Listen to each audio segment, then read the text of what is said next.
Hi friends, నేను మీ ప్రసాద్. కర్ణాటక రాష్ట్రంలో యాదగిరి జిల్లా రైతులు పడుతున్న కష్టాలు చూసారా? డ్యాములో 27 టీఎంసీలు నీరుంటే చేలు ఇంకా పొట్ల మీద ఉండి ఈనికలు ఇప్పుడే మొదలు పెడుతుంటే కంకులు ఇప్పుడే బయట వేస్తున్నాయి. ఇలాంటి సమయంలో నీళ్లు ఇవ్వడం కుదరదని చెప్పి ప్రభుత్వం నీరుని ఆపేసింది.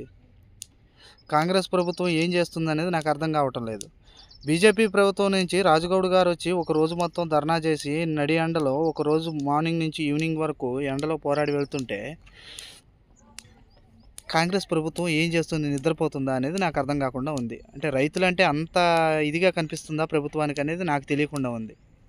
అంటే రైతుల్ని పట్టించుకోకూడదని అనుకుంటుందో ఈ ప్రభుత్వం ఏమనుకుంటుందో నాకైతే తెలియట్లేదు. కానీ బీజేపీ ప్రభుత్వానికి ఓట్లు వేయడానికి మన జనానికేమో చేతులు రాలేదు. ఆ రోజు కర్ణాటక రాష్ట్రం మొత్తం కాంగ్రెస్ ప్రభుత్వం చేసి కాంగ్రెస్ ప్రభుత్వం నుంచి ఒక్క వ్యక్తి కూడా వచ్చి రైతుల కోసం మాట్లాడిన పాపాన్ని పోలేదు. చూడండి ఫ్రెండ్స్, రైతులకి ఏ రకమైన తిప్పలు వచ్చినాయో. 27 టీఎంసీలు వాటర్ ఉంది డ్యాములో, అయినా కానీ ఆల్మెట్టి డ్యామ్ నుంచి కిందకి వాటర్ సప్లై ఇవ్వటం లేదు రైతుల కోసం. రైతులు ధర్నా చేసి చూసారా ఫ్రెండ్స్? నడి ఎండలో ఈ రకంగా నడుచుకుంటూ ధర్నా చేయాల్సిన పరిస్థితి రైతులకు వచ్చింది. అంటారు కదా ఫ్రెండ్స్, రైతే దేశానికి వెన్నుముక అని. ఎక్కడుంది సార్ ఫ్రెండ్స్ వెన్నుముక? రోడ్ల మీద.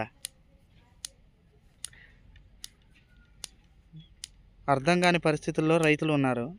ఇప్పుడు కానీ నీరు బంద్ చేస్తే ఫ్రెండ్స్, చాలామంది ఉరిపోసుకోవడమో మందు తాగడమో చేసే పరిస్థితుల్లో రైతులు ఉంటే ఈ సమయంలో వాటర్ ఆపడానికి ప్రయత్నిస్తున్నారు. 4 సార్లు మీటింగ్ చేసి ఏప్రిల్ 1 నుంచి 6 వరకు అని ఒకసారి, 5 నుంచి 10 వరకు అని ఒకసారి మీటింగ్ చేసి మళ్ళీ 3వ మీటింగ్ చేసి 25వ తారీఖు బంద్ చేస్తామని మేము మార్చి 25వ తారీఖు బంద్ చేశారు. వాటర్ బంద్ చేస్తే రైతులు ఏమైపోవాలి ఫ్రెండ్స్? వాటర్ లేకపోతే సరే ఫ్రెండ్స్, డ్యామ్లో నీళ్ళు లేవు అని అనుకుంటే ఓకే. డ్యామ్లో 27 టీఎంసీలు నీళ్ళు ఉన్నాయి. 2 టీఎంసీలు వాటర్ వదిలితే 5 డేస్ వస్తుంది. కనీసం రైతుల్ని కూడా చూడలేని ప్రభుత్వాలు అవసరమా ఫ్రెండ్స్? ఈ ప్రభుత్వానికి ఓట్లేసి గెలిపించిన రైతుల్ని ఏమనాలి?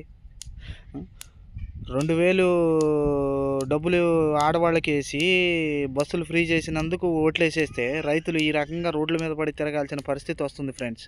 ఓట్లు వేసేవాళ్ళు మాత్రం ఇదంతా గమనించాలని నేను కోరుకుంటున్నాను. చూడండి ఫ్రెండ్స్, రైతుల పరిస్థితి మీరు ఒక్కసారి చూడండి. మీరు గమనించినట్లయితే నడి ఎండలో 1 గంట 12 గంటలకి కూడా రోడ్ల మీద నడవాల్సిన పరిస్థితి రైతులకు పట్టింది దుస్థితి.